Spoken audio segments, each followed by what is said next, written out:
Dapat alam mo na pagpupunta tayo sa beach, dapat mag-ingat tayo sa mga shell na pinupulot natin. Itong hawak kong shell, ito ang pinakamakamandang na shell na may lason na 20 times na mas malakas sa lason ng cobra.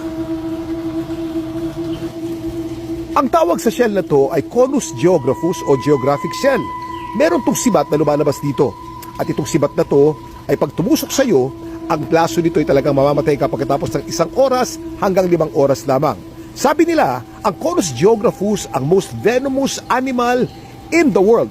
Pag nakakita tayo ng ganito, sa beach, huwag po nating dadamputin, huwag nating hawakan at hayaan lamang natin.